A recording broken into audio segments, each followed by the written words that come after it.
मागच्या व्हिडिओमध्ये तर मी सांगितलं होतं की आम्ही मुंबईला आलेलो आहोत आणि मुंबईमध्ये आम्ही म्हणजे पुण्याला येण्यासाठी निघालो होतो. तर आम्ही CMSTवरती थांबलो होतो. आमची ट्रेन 5:30ची होती.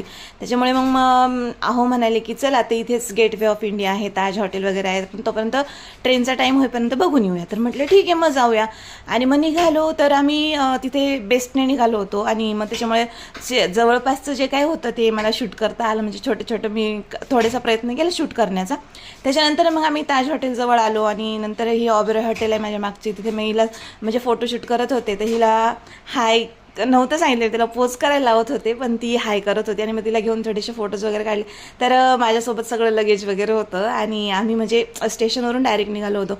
आणि ते बघितलं म्हणजे हे आल्यानंतर ना हा समुद्र, एवढा मोठा समुद्र आणि त्याच्यामधल्या ह्या सगळ्या बोट्स बघून मला खूप भारी वाटत होतं. म्हणजे भारी म्हणजे पहिल्यांदा जेव्हा आपण बघतो ना एखादी वस्तू किंवा एखादी गोष्ट जर आपल्याला जी माहीत नसते तेव्हा ते खूप वेगळं वाटतं की अरे बापरे, ही गोष्ट एवढी भारी आहे ना, आपण आत्तापर्यंत हे सगळं मिस केलं आहे. तर इथे येण्याचा योग मिळाला, समुद्र बघण्याचा योग मिळाला, खूप साऱ्या गोष्टी बघण्याचा योग मिळाला.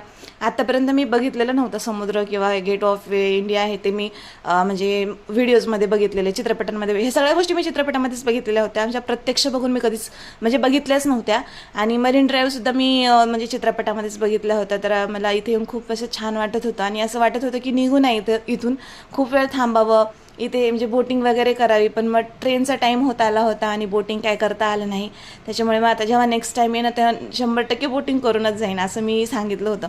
आणि त्याच्यानंतर मी इथे डॉकयार्डचं एक ऑफिस पण आहे आणि हा स्वामी विवेकानंद महाराजांचा हा पुतळा आहे. त्याच्यानंतर मग गौरीला कुठेही घेऊन गेला ना तुम्ही तर तिला खेळायचं असतं, म्हणजे तिला असं म्हणजे मला पकडू नका, माझ्या फोटो काढू नका, व्हिडिओ काढू नका, मला माझ्या मनाने खेळू द्या, पळू द्या, असंच ठरलेलं असतं. आणि खूप छान वाटलं मुंबईला जाऊन. भेटूया उद्याच्या ब्लॉगमध्ये. बाय.